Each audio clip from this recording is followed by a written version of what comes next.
일본 정치인들의 망언이 하루가 멀다 하고 새로운 버전으로 쏟아져 나옵니다. 한심하기도 하고 화도 나는데 우리가 대응할 수 있는 뾰족한 방법이 없다는 게 문제지요. 이런 와중에 우리 국회의원이 미국 국회의원들에게 편지를 보냈습니다. 과연 이 편지가 어떤 일을 해낼 수 있을까요? 편지를 보낸 당사자 새누리당 윤상현 원내수석 부대표 연결합니다. 윤 원내수석 부대표님 안녕하세요. 네, 안녕하세요. 윤상현입니다. 미국에 누구누구한테 편지를 보내신 건가요? 미국의 상원의원 100분하고요. 예. 하원의원 한 440여 분 해서 한 540명가량의 미 의원들한테 보냈습니다. 구체적으로 어떤 내용이 담겼습니까? 최근에 이제 일본 정치인들의 이 과거 망언이 아주 도를 지나치고 있지 않습니까? 예, 예. 그래서 이러한 망언이 결국 동아시아의 어떤 이 안정과 평화를 위협한다.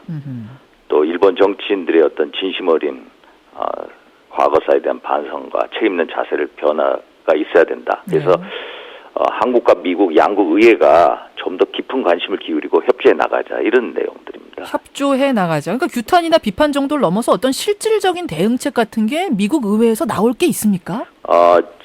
지난번에 그 2007년도에요. 예. 미국 하원에서 일본군의 이제 그 성노예 문제에 대해서 결의안이 나왔거든요. 그랬었죠. 밀봉군 성노예 문제에 대한 결의안. 예. 그거 부분에 대해서 지금 또 만들고 있거든요.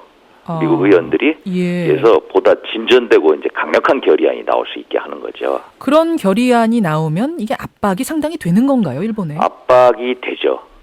일본이 가장 좀 두려워한다면은 미국이거든요. 가장 또 두려워. 최근에 이제 미국 의회에서 예를 들면은 이제 에드 로이스 하원 외교위원장, 예. 또 마이클 혼다 의원, 또 스티브 이스라엘 의원들이 계속 규탄한다고 그랬거든요. 예. 의사진행반을 통해서 이건 역사를 부정한 행위다. 규탄한다고 그랬고, 또 미 국무부 대변인도 이거는 언어 도단이다. 이런 식으로 세게 나가고 있거든요. 근데 2007년도에도 그 위안부 문제에 대해서 아베 신조 당시 총리, 지금도 총리지만 그 당시 총리였거든요. 그렇죠. 부시한테 가서 사죄를 했거든요. 기억납니다. 예. 이런 걸 보면은 분명히 영향이 있죠. 우리는 무서워하지 않아도 미국은 무서워한다. 의회에서 나오는 한마디 한마디에 반응하는 걸 보면 그렇다. 이런 말씀이세요. 맞습니다. 따라서 일단은 미국의 강력한 대응을 함께 규탄할 것을 촉구하는 편지를 보내셨고 예. 또 한 가지는 일본이 참여하려고 하는 지금 환태평양 경제 동반자 협정, 이른바 이제 TPP라고 불리는데 이 논의도 재고해야 된다 제안을 하셨어요. 이게 이제 일본이 TPP에 대해서 엄청나게 이제 그 참여를 하고 싶어 합니다. 일본이 지금 경기가 상당히 좋은데도 여기 참여를 하는 것에 굉장히 뭐 중요하게 생각을 하는 건가요? 이거는 일본이 이제 이게 2005년도부터 시작이 됐고요.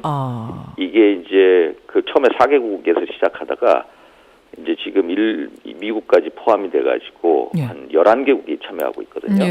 그래서 일본도 이거에 대해서 엄청나게 이 경제 통합 자유무역 협정이기 때문에 관세도 철폐하죠. 이걸 참여하고 싶어 합니다. 근데 이제 이걸 왜 제가 말씀을 드렸냐면은 일본의 니혼게이자의 일본 경제신문에서 뭐라고 했냐면 최근에 이 아베 정권이 이런 식으로 가다가는 결국 잘못하다가는 TPP까지 영향이 미친다라고 스스로 느끼고 있습니다. 네?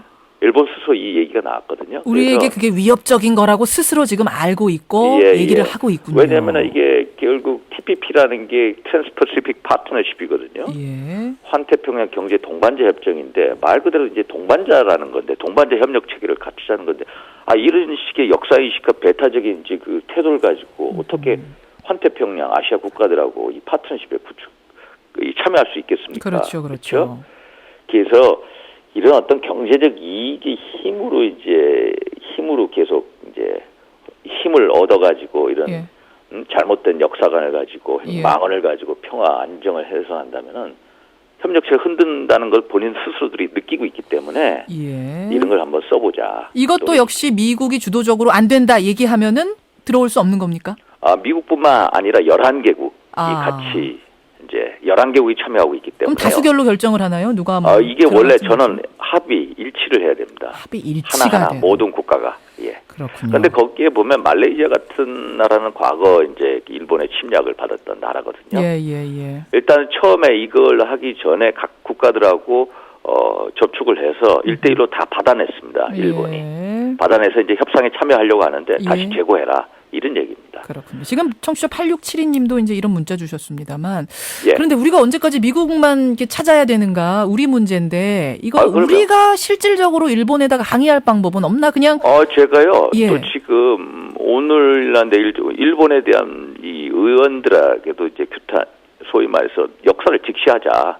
예. 한일 관계의 미래를 위해서는 이런 식으로 가서는 안 된다. 이런 이제 서신도 준비하고 있습니다. 그 서신을 보내고 우리가 예. 일본 대사를 뭐 초치하는 정도, 요 정도를 넘어서서 말입니다. 예. 좀 더 강력한 구체적인 실질적인 수단은 없는 건가요? 예를 들어서요. 예. 실질적으로 압박을 하기 위해서는요. 제가 생각해 보는 건 뭐냐면은 지금 뭐 아베 신조 수상부터 시작해서 이시하로 신타로 지사 예.